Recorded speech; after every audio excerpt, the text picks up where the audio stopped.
Αυτά τα παιδιά που ακούτε είναι οι φίλοι μου. Τέλος πάντων, καλά, βαριέμαι να φέρνω καλά από δύο. Φέρνω κάτι πατσαβούρες κάποιες φορές.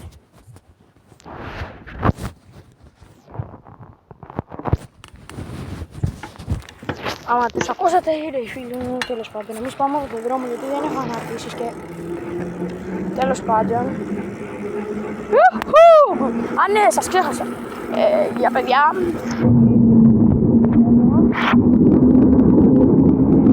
Ξεχάσετε να κάνετε subscribe και like και γιατί...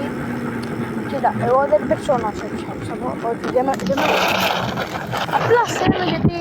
Κοίτα, μου αρέσει να κάνω bike videos και θα κάνω τώρα, δεν με νοιάζει άμα με δράση τελειώσει. Απλά σας ζητάω άμα μπορείτε να μου κάνετε subscribe μέσα που ακούτε ό,τι δείτε αυτό το βίντεο. Άμα μπορείτε, έχετε λογαριασμό, κάντε μου subscribe για πιο πολλά βίντεο. Όχι, εντάξει, πλάκα κάνω, θα κάνω τέλος. Θα σας πω συγκεκριμένα μέρα. Βίντεο, τι μέρα είναι σήμερα, ωραία, βίντεο παίζει να κάνω κάθε μέρα ή κάθε... Δεν θα κάνω σίγουρα.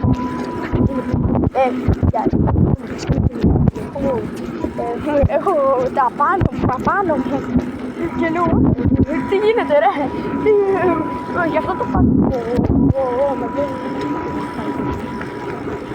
Όπα ρε, κάτι χωριό. Αυτός ήταν ο Κοσκινάς, άμα το ξέρετε.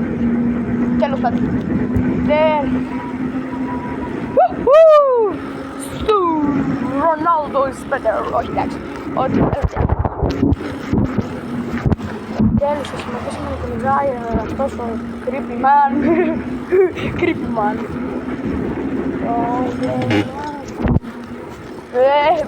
Voilà ρε, Hulk ρε.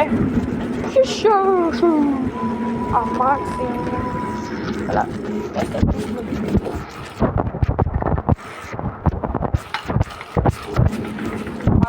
Να βρούμε τους φίλους μας. Τέλος πάντων, αυτό ήταν το βίντεο.